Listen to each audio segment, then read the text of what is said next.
Comment se fait-il que les enfants étant si intelligents, la plupart des hommes soient bêtes ? Cela doit tenir à l'éducation. Quand Alexandre Dumas fils s'interroge sur l'efficacité des méthodes éducatives françaises, les collèges ne ressemblent en rien à ceux que nous connaissons aujourd'hui. Depuis cette charge corrosive de l'auteur de La Dame aux camélias, le collège a connu de nombreuses réformes, et en 150 ans, tout a été remodelé. Des méthodes d'enseignement à l'architecture même des établissements. Mais cela veut-il dire que les collèges sont tous devenus aujourd'hui des lieux idéaux de transmission du savoir et d'épanouissement ?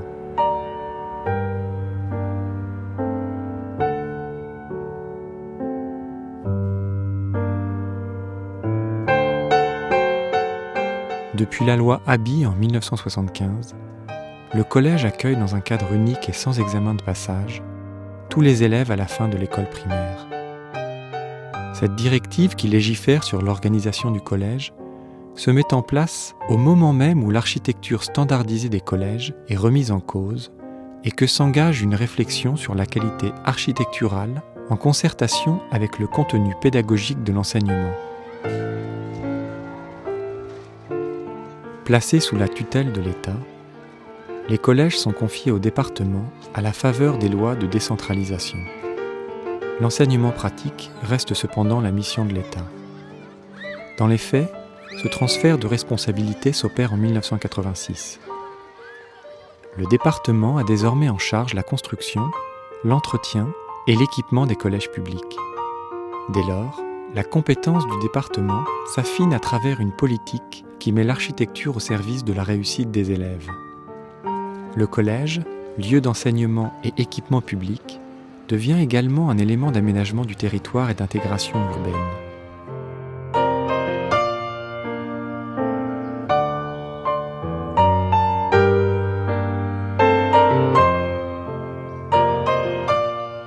Il est au service d'une pédagogie et du développement local et doit répondre à des exigences croissantes en termes de sécurité, de réglementation, de consommation d'énergie. Le département de l'Eure est aujourd'hui doté de 56 collèges publics pour 29 516 collégiens. La compétence en matière de construction, d'entretien des collèges, ajoutée à celle des transports, correspond à un engagement fort du département, concrétisé dans 2 plans pluriannuels d'investissement qui ont accéléré considérablement le renouveau du parc immobilier.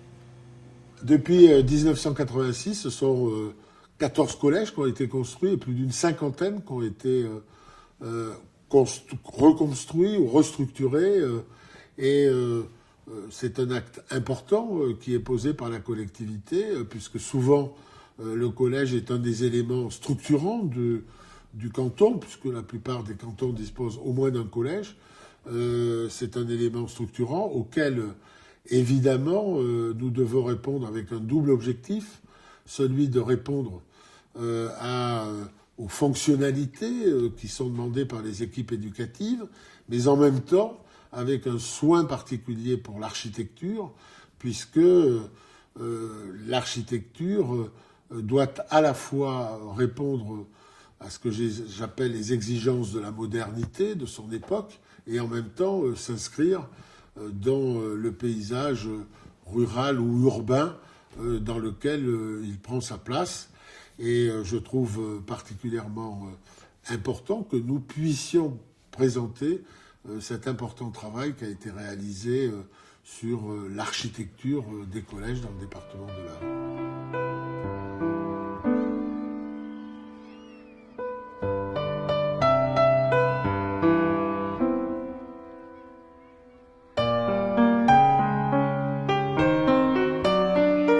Pour les collèges, nous sommes effectivement amenés régulièrement à revisiter nos plans pluriannuels d'investissement. La dernière révision s'est produite en 2012, où nous avons effectivement proposé à l'Assemblée du département une révision du plan pluriannuel d'investissement qui a retenu 23 opérations donc pour les 10 ans à venir, 2012-2022, pour un montant de 215 millions d'euros.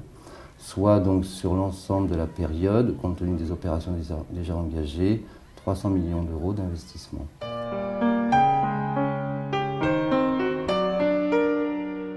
La phase de programmation est une phase essentielle qui consiste à fiabiliser l'expression du besoin sur le plan architectural, technique, fonctionnel. C'est ce qui nous permet, une fois que le programme est défini, que l'enveloppe de l'opération est définie, d'autoriser effectivement le département à lancer la consultation d'une équipe de maîtrise d'œuvre. Donc c'est un appel à candidature, nous avons en général une centaine d'équipes de maîtrise d'œuvre qui répondent, et de ces 100 équipes, nous en retenons 3 qui sont admises à remettre un projet. Ensuite, le département organise donc un jury de concours, donc auquel sont associées des personnes compétentes, des personnes qualifiées, des architectes, des bureaux d'études, le maire de la commune, le président des stands préside ce jury, et nous retenons donc un projet lauréat, donc auquel est attribué le marché de maîtrise d'œuvre. Ensuite, nous avons donc forcément la phase d'étude de conception, qui a vocation à définir les cahiers des charges techniques des entreprises qui seront amenées à réaliser les travaux de l'opération. Nous avons un tissu économique et local assez performant, et donc nous proposons aux entreprises au tissu économique local donc des opérations avec des lots séparés, ce qui permet effectivement aux entreprises de soumissionner. Ensuite vient la phase de l'analyse des offres, et c'est effectivement sur la base de critères techniques, de critères de valeur financière que nous retenons les offres les mieux disantes. Pour l'opération particulière Maurice de Vlaminck, les temps sont un peu différents, compte tenu d'une opération particulièrement complexe, phasée, avec des enchaînements de tâches calés sur des périodes de congés scolaires notamment. Donc pour cette opération, la phase travaux se déroulera au final sur une durée de 30 mois, avec, je dirais, toutes les facettes que l'on peut retrouver sur les différentes opérations, mais cumulées en une seule, c'est-à-dire des locaux provisoires, de la construction neuve, de la réhabilitation, mais aussi une particularité de cette opération était la construction d'une gare de desserte pour les bus et les taxis, donc pour laquelle l'autre direction opérationnelle de la délégation des investissements est intervenue. Il s'agit de la direction des routes et des transports.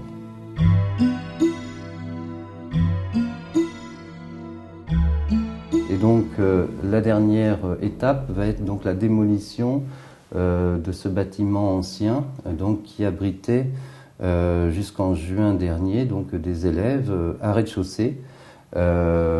Pour des questions de vétusté et de sécurité, on avait limité l'occupation à rez-de-chaussée, mais donc nous avions encore l'année dernière, enfin au mois de juin, donc des élèves qui déjeunaient dans ce bâtiment et qui prenaient donc leur enseignement dans la partie rez-de-chaussée.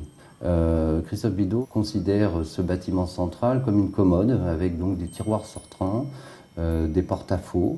Alors c'est vrai que c'est un projet avec vraiment une belle esthétique architecturale et une belle qualité architecturale tant intérieure qu'extérieure.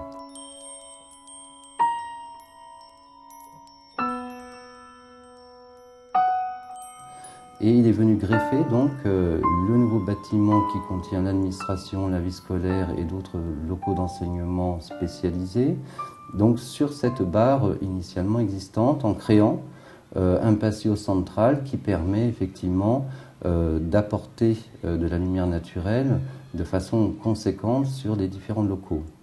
L'avantage de ce projet, c'est que globalement, on tourne en boucle entre le bâtiment ancien et le bâtiment nouveau, donc ce qui donne un confort d'usage très important. Sur le plan de l'intégration architecturale, le bâtiment s'intègre parfaitement donc, sur l'avenue de Vlaminck et il est venu requalifier ce boulevard. Donc ça, c'était une des intentions fortes du maître d'œuvre, c'était de rompre avec cet établissement initial qui comportait différents bâtiments disséminés sur une emprise foncière très vaste et vraiment de recentrer le tout et de requalifier le front de rue en marquant très nettement la position de ce collège donc, sur l'espace public.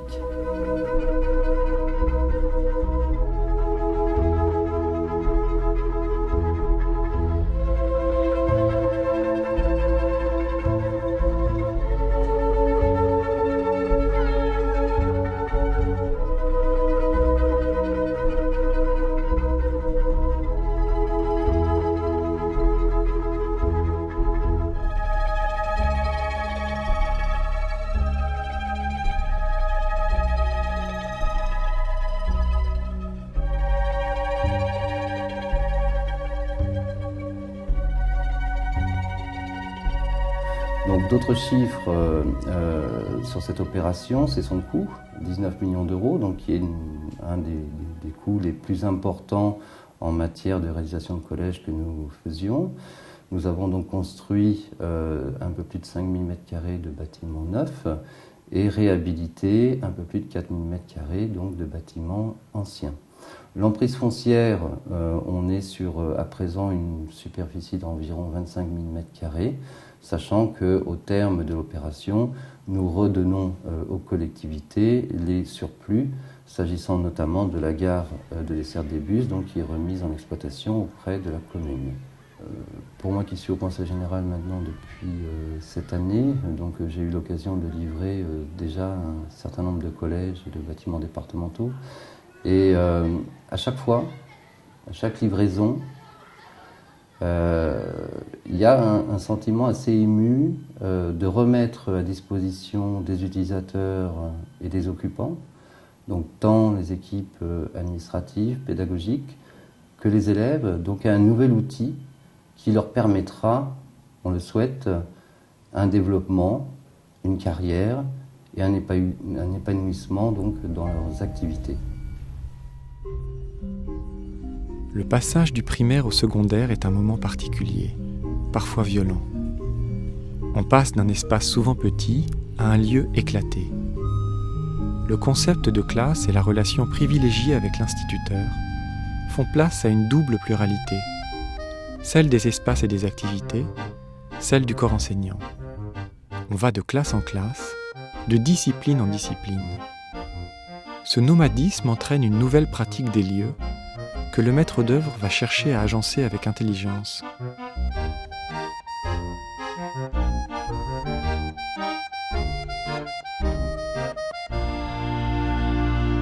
La réalisation d'un collège est toujours un moment important dans la vie d'un architecte.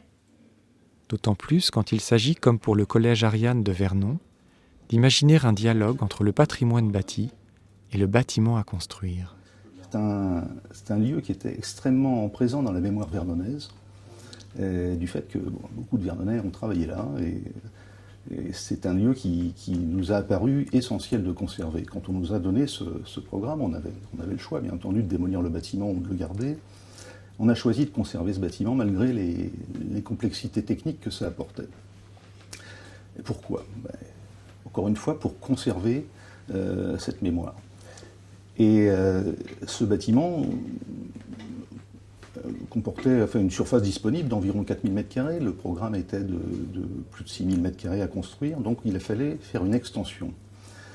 Et au lieu de faire une simple juxtaposition, nous avons choisi de faire confronter deux architectures, l'architecture du passé et l'architecture moderne traditionnelle, en faisant une architecture de contraste, en faisant non pas une simple juxtaposition, mais une pénétration de ces bâtiments l'un dans l'autre, pour montrer à quel point ils étaient liés.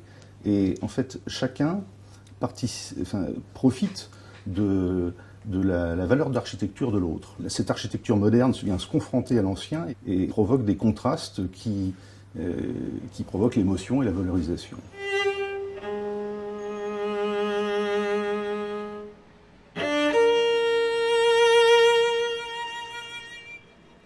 Un autre intérêt était la typologie de ce bâtiment industriel qui était très large, qui faisait 21 mètres de large. Et là, ça nous laissait un espace très important à notre disposition qui nous permettait d'irriguer les classes. Et cet espace, on l'a mis en valeur, on l'a sculpté, on a fait des grandes percées verticales pour faire pénétrer la lumière naturelle au cœur de l'établissement. On a fait des effets de boîte, on a donné des effets de matériaux.